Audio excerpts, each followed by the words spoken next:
What's going on? How you guys doing? It is Sunday morning, and I am headed to Tempe, Arizona today. So this is going to be kind of a short one. I don't have a lot of time. I'm supposed to leave here in like an hour.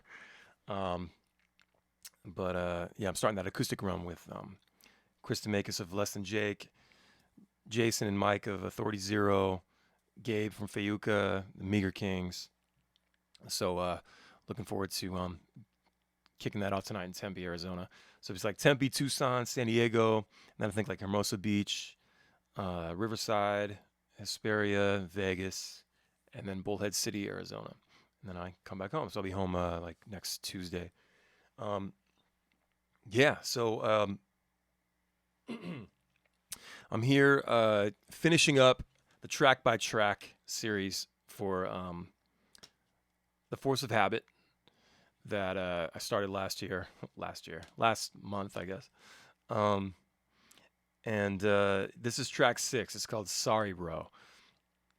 And I hope you guys are like digging these because this has been pretty cool to kind of dig in. Because, like I said, like these songs came together pretty fast, and this whole thing came together pretty fast, and it was definitely like I didn't have a whole lot of time to like think about what I was doing, what I was writing, which was also kind of liberating. It wasn't like overdone, you know. A lot of this is very raw. Um, if you listen closely, you can hear a few little mistakes. Some of you producer folks out there with an ear, but yeah, sorry, bro. So this song was actually written during the girls' session, just like Smash. I think that's it. Yeah, I'd written both of those during the girls' session in 2015 for the Ballyhoo record, and we recorded this one just like we recorded Smash. And again, it was just kind of like it wasn't there. It wasn't fully there. I still had a bridge that was open, and I wasn't uh, like I couldn't get my head around the song yet. I didn't know what to say, and that can be pretty frustrating. And I mean, I think the recording turned out pretty good, but I didn't. I don't know. Just wasn't. I guess when it came time to make this thing,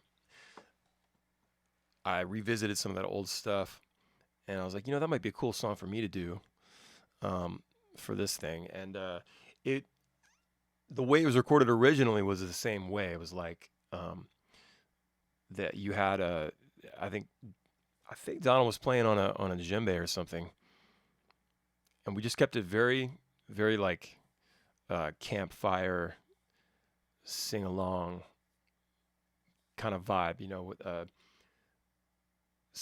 like simpler bass lines and very very like uh, dialed back, from like what we typically do. So um, that was cool, but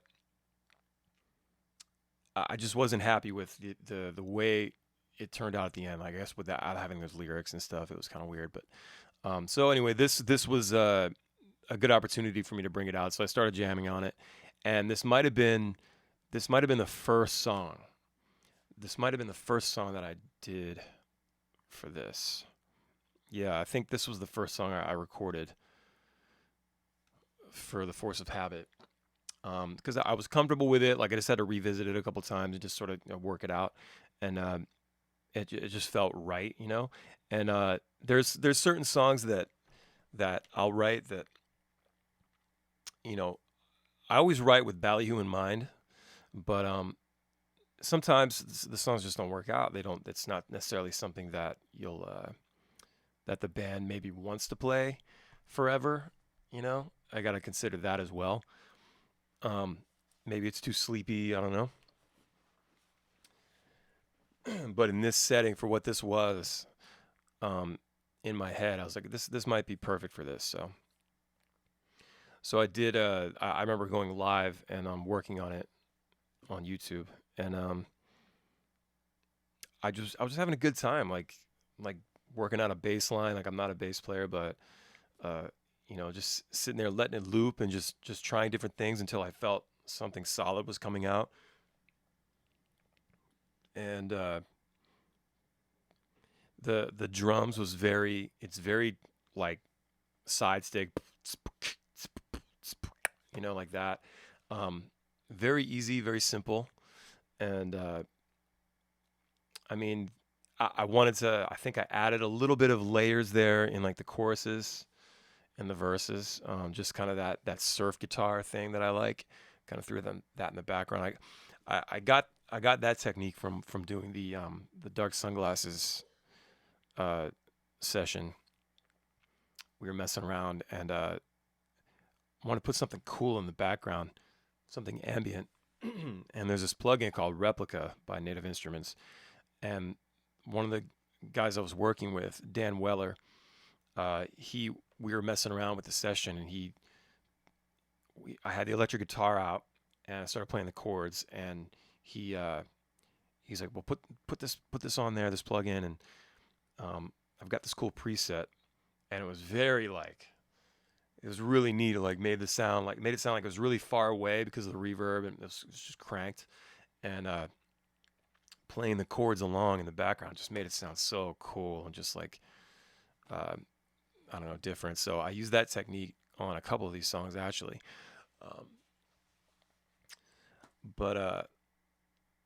So in regards to the lyrics, it was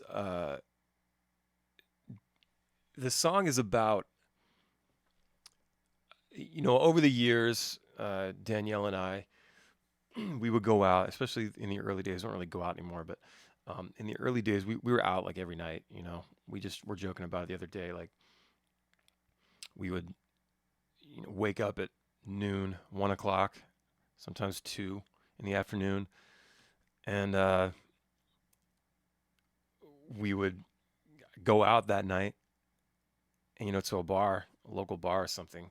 I'd have a show or whatever. We just go hang out, and then hit the Wawa at like 2 in the morning, get a bunch of food, go back to my apartment, and play video games and eat until like 6 in the morning, and then just do it over and over again. And when you're in your 20s and you're going out like that, and she's beautiful, and I think I've always felt a little bit of insecurity there, because I feel like she's out of my league, So there was always that weirdness of like, oh, these other fucking guys are around here, and he's more handsome than I am, stuff like that. Really, at the end of the day, it was just a bunch of clowns, and I really wasn't that worried about it. But I tend to get in these headspaces where I don't find myself attractive, or like, I think a lot of people get like that.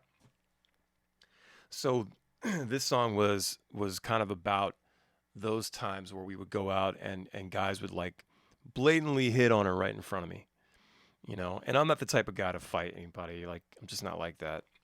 I'm not really into confrontation. Like, back in the day, it was really hard for me to stick up for myself, and had to learn that over time. But so it's kind of like a funny play on dudes coming over and trying to mac to my chick, when it was clear that she was with me, because I definitely back in the day heard grumbling is like, how did he get with her, that kind of thing, And to be honest, I don't know how it happened. I always figured like I tricked her, because I play guitar. We met at a show, so so I figured, yeah, I tricked her into it. But anyway, yeah, I mean, she's gorgeous, and dudes would hit her all the time, and it still happens, But I guess maybe I'm more confident. We got kids, we're about to get married, it's whatever. But so yeah, it's a funny take on those situations, and I'm just like, never gonna give her up to you, you don't have a heart worth breaking, shit like that. And like, I think the core, the bridge that I finally wrote for this during this session, years later, it's something about um, you it's so like get all your so get all your bros, go back down below. I don't really care where you go. Just kind of like get the fuck out of here, you know. These fucking clowns, you know. Um, in the choruses, never gonna give her up to you. She's all mine. Never gonna let you take her down. Not without a fight. And when I think about that lyric, take her down, it's like what it means is like, because you get these dudes, these like bros that talk about just slaying chicks, you know. Oh, I took her down, you know. Um, dudes just running through girls, you know. And not that that's the worst approach to life, you know. Whatever. If everybody's down, whatever. But um, when it comes to my girl, it's like you can just stay the fuck away. That's basically what it's saying. And she's coming home with me tonight, you know. And then the line, the famous line in there, uh, tell me what the hell you're thinking. I'll knock a motherfucker out, no blinking. Um, that was in the original recording, and anyone that knows me knows that I'm not that tough. Um, I I probably used to say that stuff when I would get drunk, you know, if I was mad about something. But yeah, I'm not that tough, and it's meant to be silly, you know. But I was like, what about the dynamic of, you know, this pretty song and then having that lyric, having that to come out. It's like kind of left field, you know. Knock a motherfucker out. Whoa, whoa, you know. Thought we were cool this whole time, you know, the music and everything. So I just like the dynamic. I go into these weird moments in my mind where I'm just like, I feel like I have the weirdest sense of humor and like the darkest thoughts, and people don't get it. You know, like when I talk to people, I feel like I'm like the worst sometimes. You know, because I'll go on some weird tangent sometimes.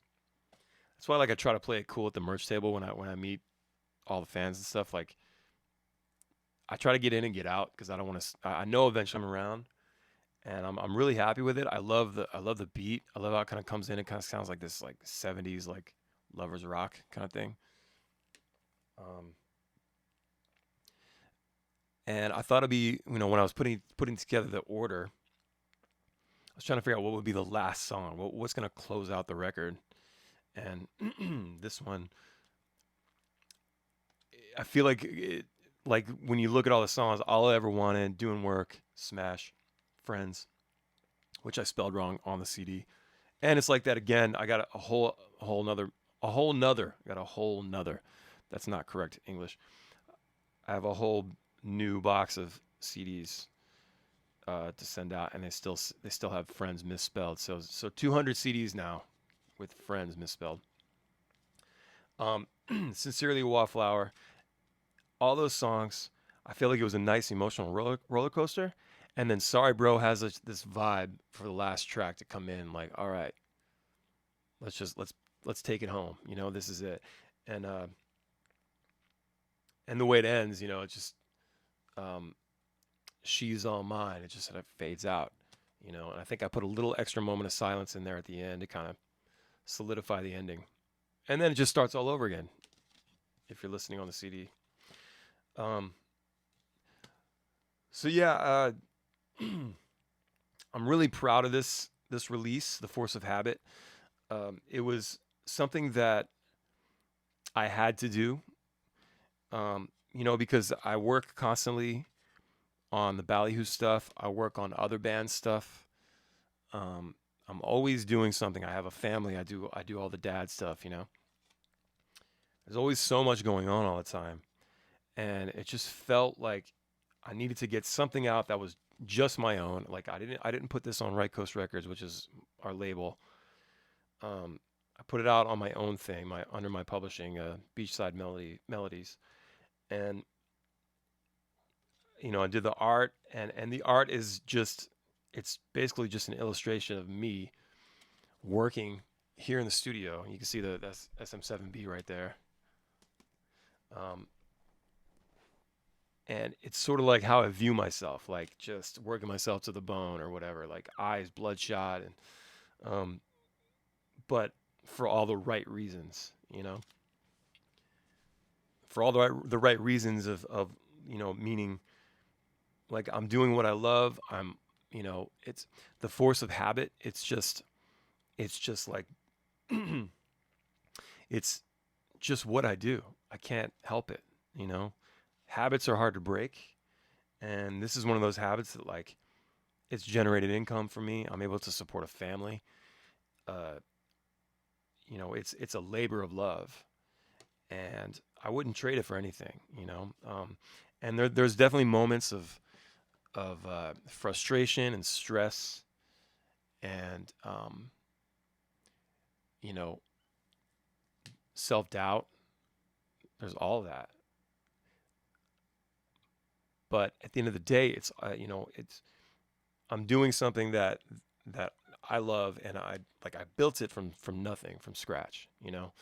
Um, and part of the reason that I can do this and feel good about it, a podcast or a YouTube channel, is because um, of starting that band, Ballyhoo. Like Ballyhoo is always going to be the number one, and it's the reason for everything as far as my career goes. Whatever happens, wherever I choose to go. Like obviously we're gonna we're gonna run Ballyhoo till the wheels fall off, but hopefully that never happens. But this just be like opened up these other channels for me to like get this creativity out, get out my thoughts and ideas. I think my neighbor's smoking weed. That's really coming through the wall here. um, and I'm very grateful that you all are watching right now and or listening, and it just means a lot to me. So, track series, um, like I said, this has been a lot of fun for me to do, uh, because it's really nice to dig in. Because, like I said, sometimes I just don't have time to really think about what I'm writing. Like, luckily, I'll look back. Like, there's songs like years later that I'll finally figure out what I was trying to say. Sometimes it's a stream of consciousness. Um, Other times I know exactly what I want to say, but this was such a fast thing. I was also like racing because I wanted to get it done for that Eric Rachmani acoustic tour. I wanted to have something, you know. Um, but now it's like I've opened up this whole new channel with the Howi Spangler stuff, and I have that Mac Miller cover coming out, Self Care, that's coming out this coming Friday, January 24th. You can pre-save that right now, by the way. Pre-order it as well. But it just, especially when I did that, it made me think about like, well, shit, I can do whatever I want. Like I use DistroKid to distribute my music, and it cost me $12 a year to get the license to use that Mac Miller song. So like the idea is like that I really could, if I'm in a rut like with my own shit and I'm not feeling like the songs are turning out well, sometimes like recreating a cover, making a cover, like recreating a song of someone else did that I really love and really connects with me, which is what Self Care did. Self Care really connected to me. And then sit here and just make it. I can put it out to the world as my own rendition. And I don't know, it's just something about that. Like, yeah, it's someone else's song, but it's like my spin on it, my style. And I really hope you guys enjoy my version of Self Care. I made it like really it's a reggae, like a reggae hip hop infusion, reggae hip hop fusion, yeah, I should say. Um, I don't know. I really like the groove, and I didn't change much about the end because the Oblivion part, like that's just so cool to me. I didn't want to. It's pretty much like no for no. You know what I mean? But anyway, like I can just make whatever I want and put it out to the world, and it's just I don't know. It took a lot to get here, but now that I'm here, it's like I'm so like fucking thankful and grateful that I have what I need and I can just do it. So, thank you all for paying attention. Let me go over here to some chat. I see you guys chatting over here on the YouTubes, and then I gotta get out of here. Malk, what's up? Colin, what's up, dude? Corey, Kiko Chan, what's up, man? Glad you got the CD all the way to Japan. I'm really glad it made it. Corey, you like that beatbox? Thanks, man. DJ Three Stripes, what up, Shane? Colin says, even though we are far from jacked, being a tall guy helps with dudes not wanting to mess with you. Yeah, it's true. The height can be intimidating, Colin. You're right. It's worked to my advantage in the past. What up, Megan? East Coast Visual Media. That's right. That's right. Yeah, stream of consciousness. God, I can't talk. I can't talk anymore. Stream of consciousness. That would be a great album title, Megan, for sure.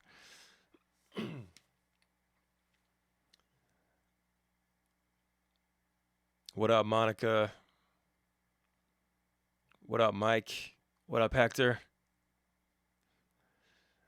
Yeah, I'm definitely gonna keep the covers coming. Like I said, it's fun, and like it's not so stressful because the song is already done. It's out there. But it is neat, like when a song connects with you, like in whatever way, like, and then I like I just love singing some songs, man. They just like doing that song Umbrella, man. That was like I've always loved that song, and I would love to like cover that and put it out, aside from the song of the day thing I did, but um, Baby I Love Your Way, like stuff like that, man. I did a UB40 cover years ago, Kingston Town. You can find that on the internet somewhere. It's probably I think it's on the band's SoundCloud. I have my own SoundCloud, Howie Spangler SoundCloud. So check that out. Yeah, man. Well, thank you all very much for the little chat here. Thanks for watching. Thanks for listening. If you're listening on the podcast right now, I have to get to Tempe. I have to leave here in about 40 minutes to go to BWI and jump on a plane. So, I hopefully we'll be checking in from the road this week. If you're around, come see me in Tempe, Tucson, San Diego, Hermosa Beach, Riverside, Hesperia, Las Vegas, Bullhead City. Come say what's up, man. All right, everybody have a wonderful day. And like I said, I'll be checking in from the road. So, yeah, go pre-save that Self-Care, the Mac Miller cover. You can go, I know it's on my, I'll do a post today. I'll post it on my Instagram and all that. And you guys can go do that if you haven't done it yet. So, yeah, thanks a lot. Talk to you soon, man.